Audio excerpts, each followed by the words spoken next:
photochemical reactions.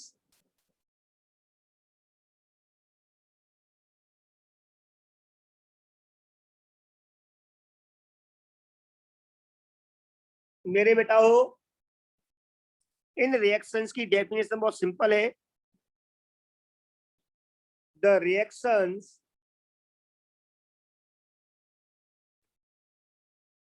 which occur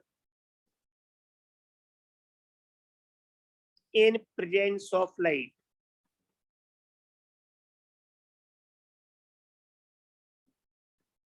are called photochemical reactions.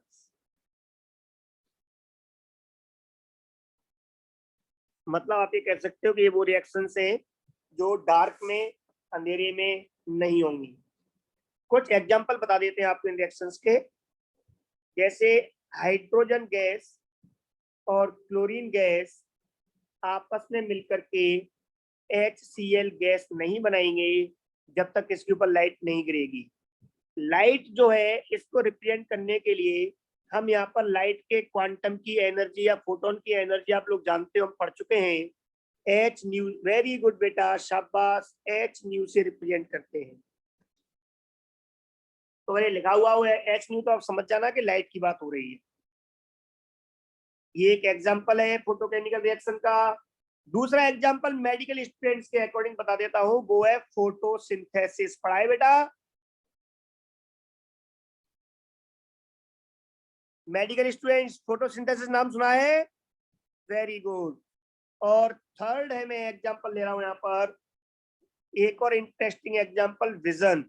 हम लोग जो देखते हैं, हमें जो दिखाई देता है, वो दिखाई क्यों देता है? क्योंकि जब लाइट का एनर्जी पैकेट, जिसको हम क्वांटम कहते हैं, और लाइट के क्वांटम को फोटोन भी कहते हैं, जब वो फोटोन हमारे रेटिना पर जाकर गिरता है तो वहां पर ये केमिकल चेंज करता है, जिसको हम बोल सकते हैं photochemical reaction.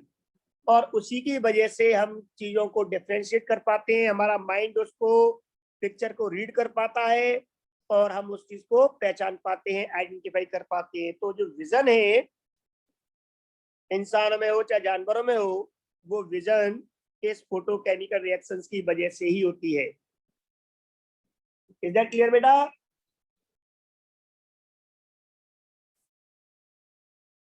Yes sir. Very good. इसके अलावा कुछ और एग्जांपल्स दे रहा हूं मैं आपको. जैसे फोटोग्राफी. जो फोटोग्राफी की जाती थी पुराने जमाने में, आपने देखे होंगे कैमरे जिनमें रोल पड़ा होता था, तो जो हम फोटो खींचते हैं, तो कभी देखा है कि अंधेरे में फोटो खींचा गया हो? या तो लाइट होती है ऑब्जेक्ट के ऊपर, नहीं होती है तो कैमरे में से फ्लैश लाइट निकलती है, उसके बाद ही फिर वो वहां पर उस लाइट से फोटोकेमिकल चेंज होता है प्लेट पर, फोटोग्राफिक प्लेट पर, और चेंज से जो इंप्रेशन आता है उसी को हम बोल देते हैं क्या? फोटो. पॉजिटिव या नेगेटिव. तो फोटोग्राफी में, फोटो प्रिंटिंग में जब नेगेटिव से पॉजिटिव बनाते हैं, जो आप लोग फोटो खिंचवा कर आते हो, आप जो लगाते हो फोर साइज वगैरह अपने फॉर्म वगैरह पर, तो वहां उस समय जो प्रिंटिंग करते हैं उस पेपर पर, उस पर भी, फोटो प्रिंटिंग पर भी जो रिएक्शन होती है, जो चेंज होते हैं केमिकल्स, को लाइट की वजह से होती है. इसलिए हम उनको फोटोकेमिकल रिएक्शंस के एग्जांपल में दे सकते हैं. इसके अलावा बहुत सारी इलेक्ट्रॉनिक इंडस्ट्रीज हैं जहां पर कुछ photo devices, photo electrical devices, जैसे फोटो सेल वगैरह जो आपने देखे हुए हैं, उस टाइप से कुछ डिवाइसेस भी बनती हैं. तो ये फोटो इलेक्ट्रिक डिवाइसेस बनाने में, फोटो इलेक्ट्रिकल जो आपकी या इलेक्ट्रॉनिक्स की जो इंडस्ट्रीज होती है, उनमें इसका काफी यूज होता है, वहां ये रिएक्शन होती है. इसके अलावा कई सारे पॉलीमर्स भी हैं जहां पर इसकी हेल्प से वो पॉलीमर्स बनाए जाते हैं. मतलब मोनोमर्स, सेम यूनिट्स को जोड़ करके एक बड़ी मॉलिक्यूलर फॉर्मूले का हम एक मॉलिक्यूल बनाते हैं, इसको बोलते हैं पॉलीमर. तो इतने एग्जांपल्स काफी है. चलो, तो ये सब फोटोकेमिकल रिएक्शंस के एग्जांपल्स हैं. ये लाइट की प्रेजेंस में होते हैं, अगर लाइट नहीं होगी तो ऐसा नहीं होगा. ओके बेटा हो?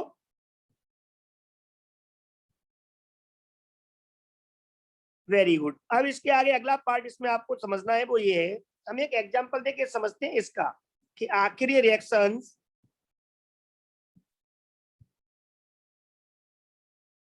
आखिर ये जो रिएक्शंस थी ये होती कैसे है, एक बार इसको समझिए, इसकी प्रोसेस को। तो इसमें होता क्या है बेटा कि इस फोटोकेमिकल रिएक्शन में जो रिएक्टेंट का मॉलिक्यूल है वो लाइट को एब्जॉर्ब करता है। तो मैं यहाँ पर इस चीज को बता दूं आपको कि रिएक्टेंट मॉलिक्यूल एब्जॉर्ब्स फोटोन। ये फोटोन को एब्जॉर्ब करता है। फोटोन क्या होता है? क्वांटम ऑफ लाइट, लाइट का एनर्जी पैकेट, ये इसको एब्जॉर्ब करता है। और यहाँ पे ध्यान रखें आप लोग, एक मॉलिक्यूल एक क्वांटम एब्जॉर्ब करता है। ओके बेटा, वो नंबर की कभी बात आ जाए तो आप समझ जाना। चाहो तो आप इस चीज को लिख सकते हो, रिएक्टेंट मॉलिक्यूल के आगे मैं लिख देता हूं, चलो ईच रिएक्टेंट मॉलिक्यूल। चलो मैं इस बात को लिख ही देता हूं, each reactant molecule absorbs one photon. अब तो ठीक है, ईच ये हर एक के साथ एक फोटोन एब्जॉर्ब करता है एंड गेट्स एक्टिवेटेड, और एक्टिवेट हो जाता है। एक्टिवेट वाले को आपको याद होगा, हमने एक्टिवेट कॉम्प्लेक्स भी बोला था उस टाइम पर जब हमने काइनेटिक्स में एक्टिवेशन एनर्जी वाला पार्ट पढ़ा था। प्रीवियस वीडियोस में आप देख सकते हो फिर जाके। तो एक्टिवेट हो जाता है, और एक्टिवेट का मतलब हाई एनर्जी का, हाई एनर्जी स्टेट मींस कम स्टेबल। तो क्या होगा, ये अपने आप लो एनर्जी स्टेट में कन्वर्ट होता है, प्रोडक्ट्स में कन्वर्ट होता है। ओके बेटाओ, पर एक्टिवेट होने के लिए एक मिनिमम एनर्जी की जरूरत होगी, जिसको हमने वहां पर एक्टिवेशन एनर्जी कहा था। वो एनर्जी फोटोन से मिली है ऐसी। ओके बेटाओ, तो आप क्या कह सकते हो, दैट इज एक्टिवेशन एनर्जी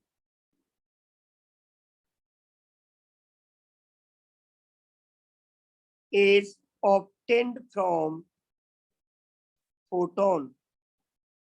ये एक्टिवेशन एनर्जी फोटोन से हमें मिली है। वो फोटोन की एनर्जी को एब्जॉर्ब करके एक्टिवेट हो गया, दैट इज उसको एक्टिवेशन एनर्जी मिल गई।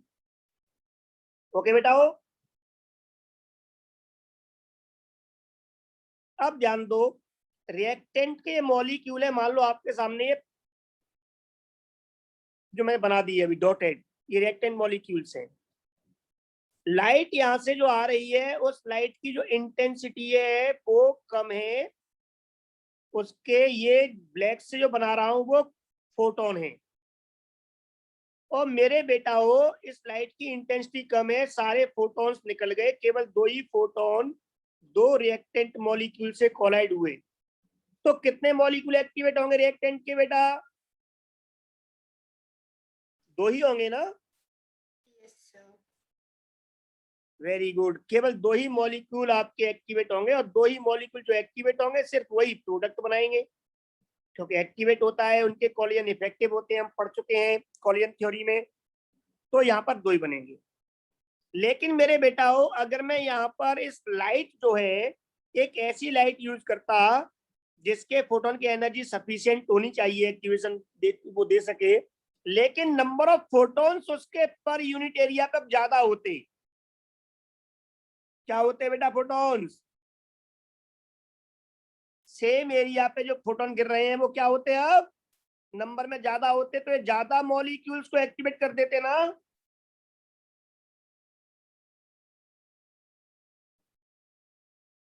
बोलो बेटा, रेस्पॉन्स करो।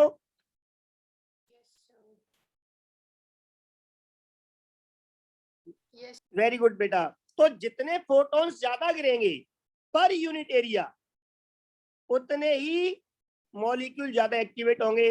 और number of photons per unit area को हम लाइट की इंटेंसिटी के प्रोपोर्शनल कह सकते हैं, क्योंकि इंटेंसिटी एनर्जी होती है पर यूनिट एरिया पर सेकंड में जो गिर रही है। तो जितने फोटॉन ज्यादा गिर रहे हैं, जितनी इंटेंसिटी ज्यादा है, मतलब पर यूनिट एरिया पर नंबर ऑफ फोटॉन्स बढ़ रहे हैं, इट मींस तो उतने ही ज्यादा रिएक्टेंट मॉलिक्यूल्स को एक्टिवेट करेंगे। इसका मतलब रिएक्शन की रेट उतनी ही ज्यादा होगी। इससे क्लियर हो गया कि rate of the reaction of such reactions, जो फोटोकेमिकल रिएक्शंस है, इनकी रेट अब किस पे डिपेंड करेगी बेटा?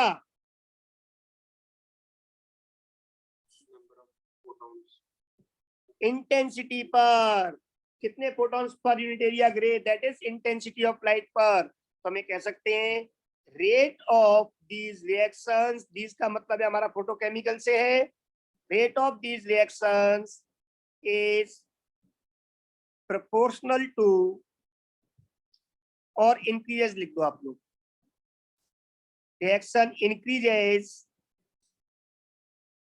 with increase in intensity of light, light की इंटेंसिटी बढ़ने पर इन रिएक्शंस की रेट बढ़ती है। क्यों बढ़ती है आप समझ गए, क्योंकि पर सेकेंड नंबर ऑफ मॉलिक्यूल्स ज्यादा एक्टिवेट होंगे, क्योंकि एक मॉलिक्यूल जो है वो एक ही फोटोन एब्जॉर्ब करता है, तो जितने ज्यादा फोटॉन्स गिरेंगे उतनी ज्यादा मॉलिक्यूल से कोलाइड करेंगे, उतनी ज्यादा मॉलिक्यूल्स एक्टिवेट हो जाएंगे। ओके बेटाओ, इन रिएक्शंस में जो डेल्टा जी होता है, change in free energy of these reactions may be positive और नेगेटिव, मतलब ये रिएक्शंस स्पॉन्टेनियस भी हो सकती हैं कि अपने आप हो सकता है कि अपने आप ना हो, हमें इसके लिए बाहर से और एनर्जी देनी पड़े, एक्टिवेट करना पड़े, या हमें इन्हें फोर्स करना पड़े, नॉन स्पॉन्टेनियस। तीसरा इंपॉर्टेंट बात है कि ये रिएक्शंस में जो एनर्जी मिल रही है एक्टिवेशन वो फोटोन से मिल रही है। इसका मतलब ऐसी रिएक्शंस को गर्म करो या मत करो कोई फर्क नहीं पड़ना चाहिए, क्योंकि उसे एनर्जी हीट से नहीं मिल रही है, क्वांटम से, दैट इज फोटोन से मिल रही है। हम यहाँ पे एक बात कह सकते हैं कि temperature have no significant effect, temperature का इन रिएक्शंस पर कोई खास फर्क नहीं पड़ता। और क्यों नहीं पड़ता, क्योंकि हीट देने पर, टेम्परेचर बढ़ाने पर क्या होता था, रिएक्शंस को एक्टिवेशन एनर्जी मिलती थी, बट वो एक्टिवेशन एनर्जी तो फोटोन से ही मिल रही है। ओके बेटा,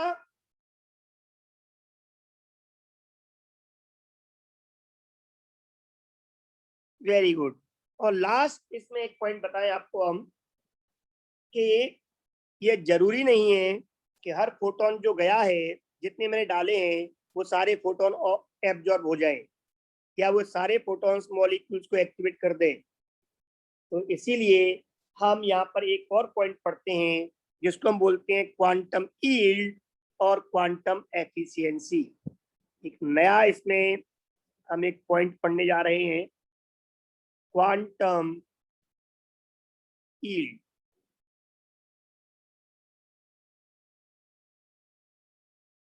या कुछ लोग इसको क्वांटम एफिशिएंसी भी बोल देते हैं।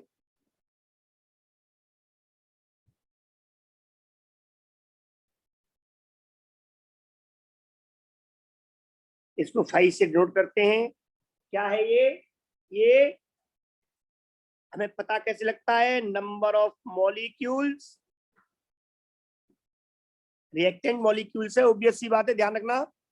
ये मत कहना सर ये आपने बताया नहीं कौन से मॉलिक्यूल। मैं इस पार्ट को नीचे लिखता हूँ, जगह थोड़ी कम हो गई। मैं लिखता हूँ phi is equal to number of reactant molecules. कौन से रिएक्टेंट मॉलिक्यूल्स जो एक्टिव हो गए, बेटा नोट कर लिया था नहीं, आ गया, वापस आ गया।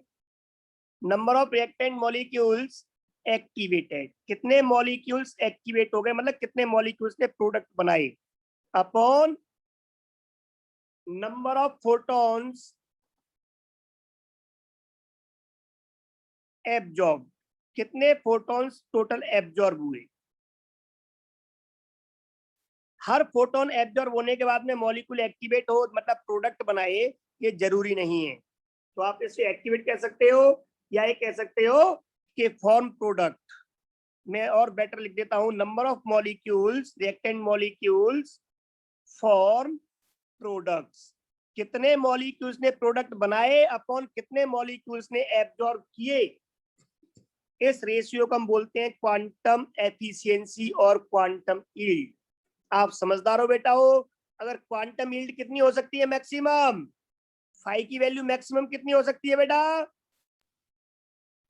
1. 1। Very good. जितने एब्जॉर्ब हुए सारी प्रोडक्ट बना दे तो 1 होगी। या आप इसको कह सकते हो 100% परसेंटेज में पूछे तो, यहाँ भी परसेंटेज के लिए अगर पूछे तो इंटू 100 कर देना।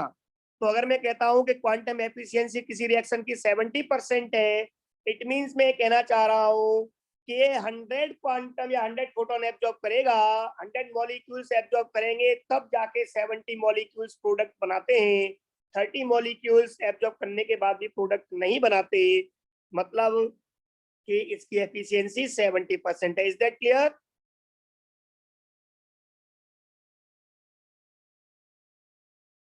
बोलो बेटा हो।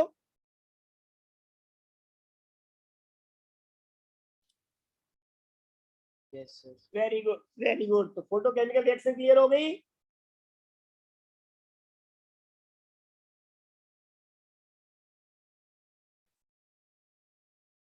तो अब आपको यहाँ पर एक चीज बता दें कि फोटोकेमिकल रिएक्शंस में अगर रिएक्टेंट पे फोटोन गिरेगा, वो एब्जॉर्ब होगा, एक्टिवेट होगा, तो ही प्रोडक्ट बनेगा, अदरवाइज नहीं बनेगा। चाहे आप रिएक्टेंट कितना ही ले लो, मतलब रिएक्टेंट की कंसंट्रेशन कुछ भी हो, मतलब रेट ऑफ द रिएक्शन जो है वो कंसंट्रेशन पे डिपेंड नहीं करेगी। नहीं करेगी इसका मतलब क्या हुआ? ये रिएक्शंस कंसंट्रेशन के टर्म्स में अगर हम देखें तो ये सभी जीरो ऑर्डर रिएक्शंस होती हैं। ओके बेटा हो।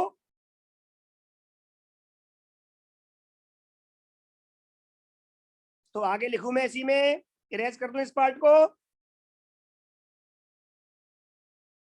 Yes sir. गुड। तो आगे चलते हैं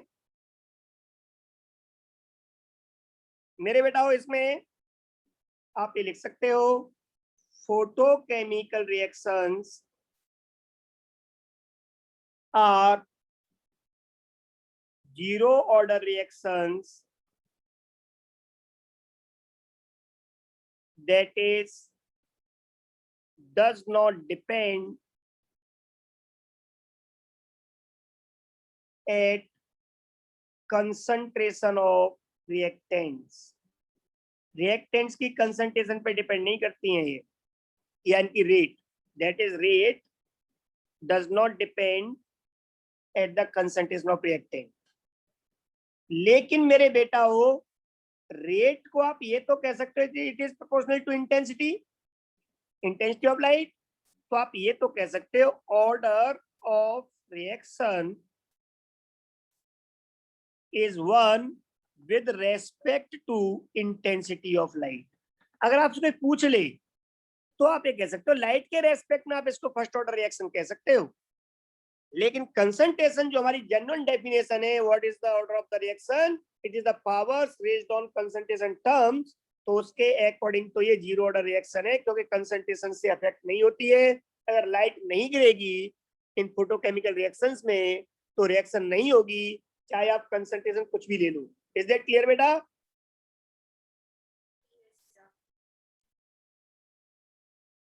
इतना क्लियर हो गया ना? Yes, sir. Very good. चलो तो अब आगे बात करते हैं, और इसके आगे हम बात करने जा रहे हैं लास्ट टॉपिक, छोटा सा जो हमने पढ़ा हुआ है बस उसको कंबाइन करके एक बार पढ़ लेते हैं, पूरा जोड़ के एक बार देख लेते हैं।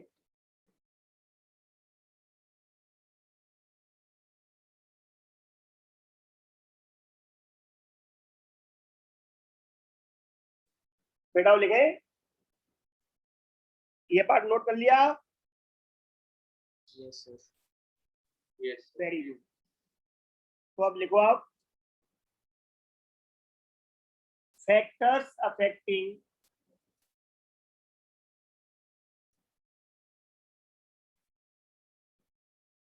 rate of the reaction।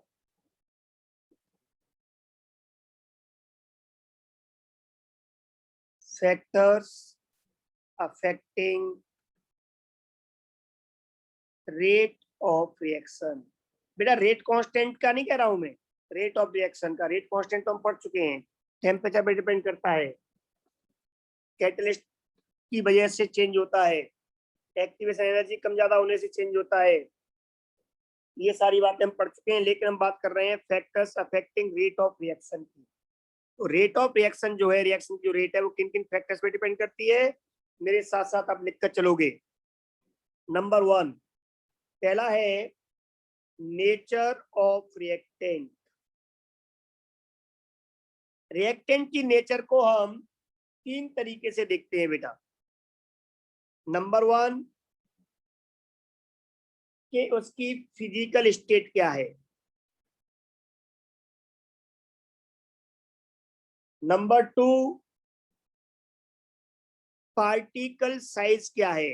जो रिएक्टेंट है, जो मॉलिक्यूल्स हैं जो हम आपके ले रहे हैं, वो कहां से ले रहे हैं, जो पूरा सबस्टेंस है वो उसका साइज क्या है।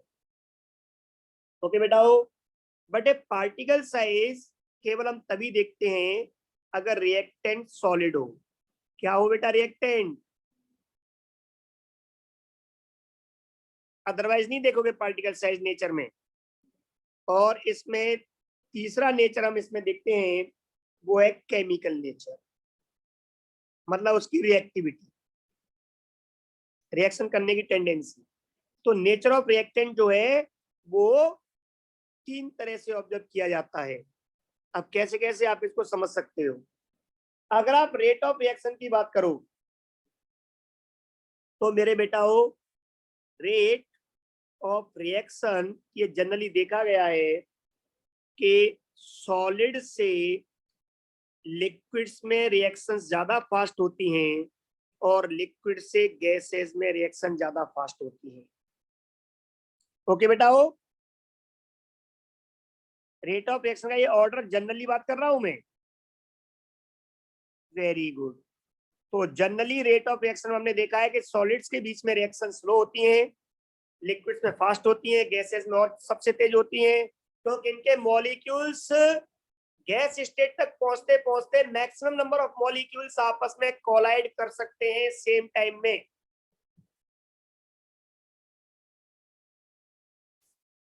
और सॉलिड्स के केस में केवल सरफेस के मॉलिक्यूल्स कांटेक्ट में आएंगे, प्लस उनमें मूवमेंट नहीं होता, तो उनके बीच के कोलिजन्स भी कम होंगे, लिक्विड्स में और बढ़ जाएंगे, गैसेस में बहुत ज्यादा हो जाएंगे।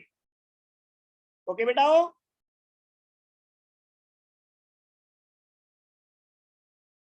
Very good.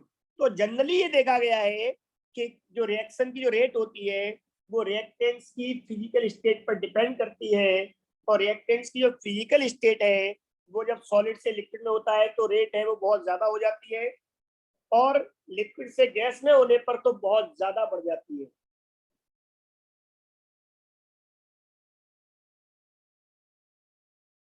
अगर मैं एक छोटी सी बात कहूं यहाँ पर, तो आपकी जो एनसीईआरटी है उस एनसीईआरटी में अगर आप पढ़ोगे तो वहां पर आपको गैसेस में कॉलिजन्स कितने फास्ट होते हैं ये आपको वहां पर एक डेटा मिल जाएगा, जहां से आप ये समझ सकते हो कि गैसियस मॉलिक्यूल्स में कॉलिजन्स बहुत ज्यादा होते हैं। ओके बेटाओ।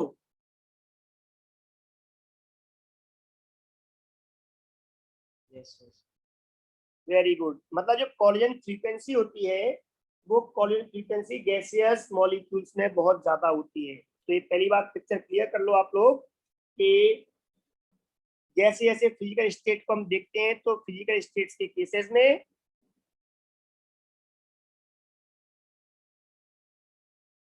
सबसे अधिक तेज रिएक्शन किसमें होगी,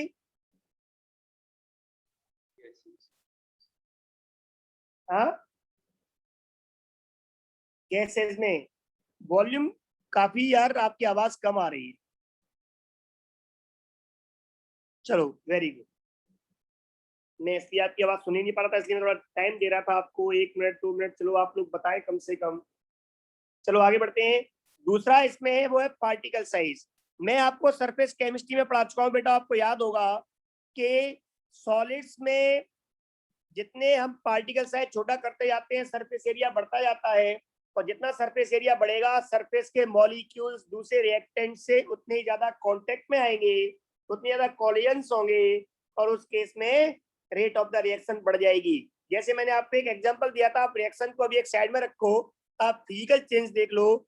अगर मैं नमक की एक पूरी एक डेली एक बड़ा पीस पानी में डिजोल्व करता हूँ और सेम मास का मैं नमक का पाउडर डिजोल्व करता हूँ, तो पाउडर जल्दी डिजोल्व हो जाएगा, क्योंकि वहां पर वाटर मॉलिक्यूल्स ज्यादा कांटेक्ट में आएंगे NaCl के और जल्दी डिजोल्व हो जाएगा। ओके बेटा हो।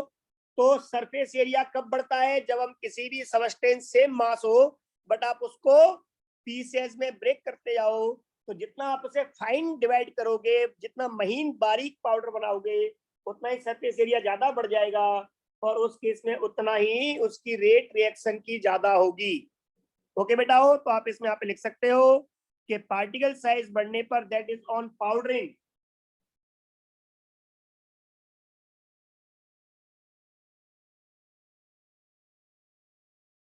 on increasing surface area,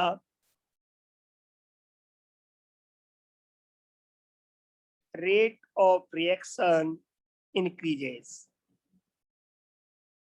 और सरफेस एरिया हम कैसे बढ़ा सकते हैं? Surface area can be increased by breaking solid into small pieces और by powdering। पाउडरिंग मीन्स पाउडर में चेंज कर दो। सरफेस एरिया बढ़ा सकते हैं और रेट बढ़ा सकते हैं। और तीसरा पार्ट है इसमें, वो है केमिकल नेचर। केमिकल नेचर से मतलब सिंपल सा है कि भाई उसकी रिएक्शन करने की टेंडेंसी कितनी है। ओके बेटा हो, बात समझ में आ गई। और इस रिएक्टिविटी को आप कह सकते हो एक्टिवेशन एनर्जी से। एज एक्टिवेशन एनर्जी डिक्रीजेस,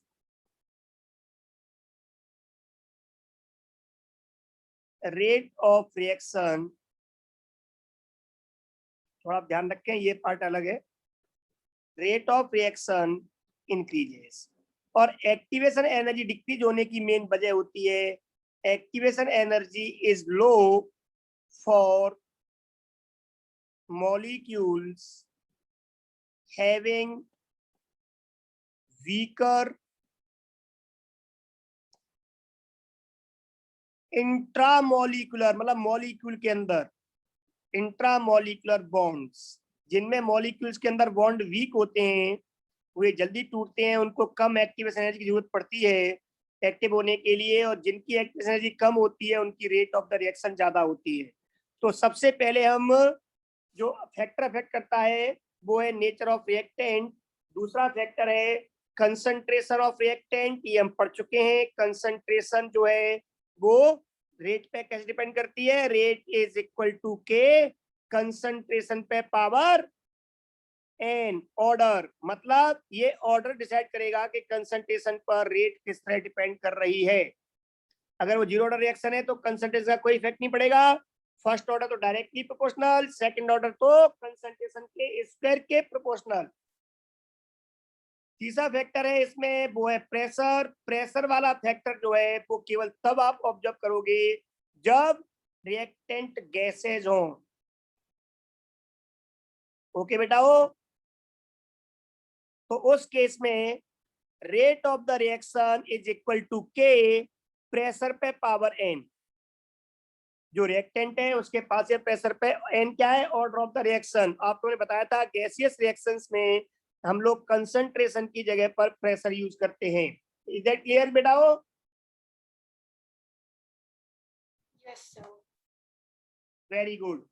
वैसे जनरली आप ये कह सकते हो कि प्रेशर बढ़ाने पे मोस्टली रेट बढ़ती है, क्योंकि जब प्रेशर बढ़ाओगे तो मॉलिक्यूल्स जो है उनके कॉलिजन्स बढ़ जाएंगे। इसको इरेज कर रहा हूं मैं, फोर्थ फैक्टर पे चल रहा हूं, लिखू बेटा।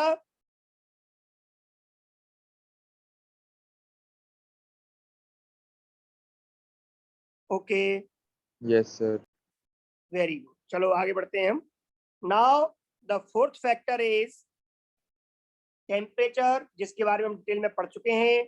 फिर भी आपको बता दें, as we all know very well कि activation energy is never negative, ये कभी भी नेगेटिव नहीं होती किसी रिएक्शन की। इससे क्लियर है कि जब आपका टेम्परेचर बढ़ाएंगे तो रेट कांस्टेंट हमेशा बढ़ेगा। इज दैट क्लियर बेटा? ये हो सकता है कभी कभी रेट कांस्टेंट सेम रह जाए, क्योंकि एक्टिवेशन एनर्जी मैंने बताया था is positive, that is more than zero, और हाइपोथेटिकली किसी में जीरो भी हो सकती है, तो रेट पे या तो फर्क पड़ेगा नहीं, या मोस्टली क्या होता है टेम्परेचर बढ़ाने पर रेट ऑफ द रिएक्शन बढ़ेगी, और हर 10 डिग्री राइज करने पर 2 टाइम्स हो जाती है ऑलमोस्ट। ऐसा हमने पढ़ा था, उस रेशियो को हमने टेम्परेचर कोफिशिएंट भी कहा था। याद आ रहा है बेटा? वो प्रीवियस वीडियोस एक बार रिवाइज करना। तो टेम्परेचर में हम क्या कह सकते हैं कि generally rate of reaction increases on increasing temperature. Okay बेटाओ?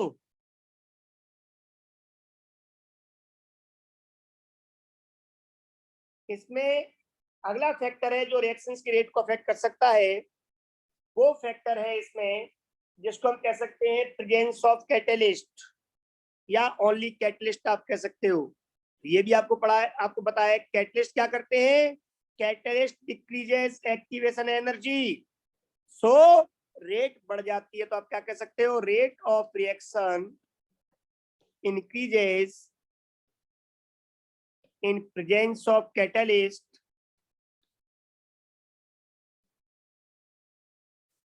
cause it decreases EA, activation energy कम कर देता है कैटलिस्ट। और लास्ट फैक्टर है वो है बेटा वो एक्सपोजर ऑफ रेडिएशन।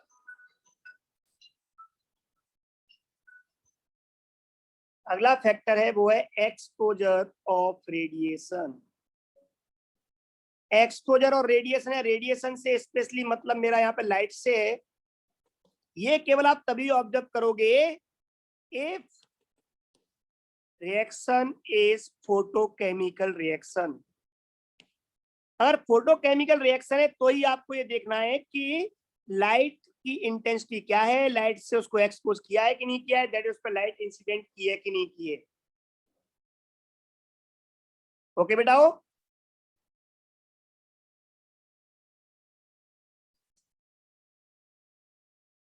बोलो बेटा, बात Yes, समझ में आ sir. गई? Very good. तो ये सारे फैक्टर्स आप दिमाग में रखें। अगर आपसे कभी पूछ ले which of the following factor affects rate of the reaction, तो अगर आपको फैक्टर याद होंगे, इनकी कंडीशंस याद होंगी, तो उस समय आप उसका आंसर करके आ सकते हो। बस ये ध्यान रखना, जिस रिएक्शन की रेट के बारे में आपसे पूछा जा रहा है फैक्टर, वो रिएक्शन की कंडीशन से अप्लाई करना, वो फोटोकेमिकल रिएक्शन है या नहीं है, बस। ओके बेटाओ? Yes, sir. तो इस तरह आज आपका ये चैप्टर कंप्लीट हुआ। ओके बेटा, बाय।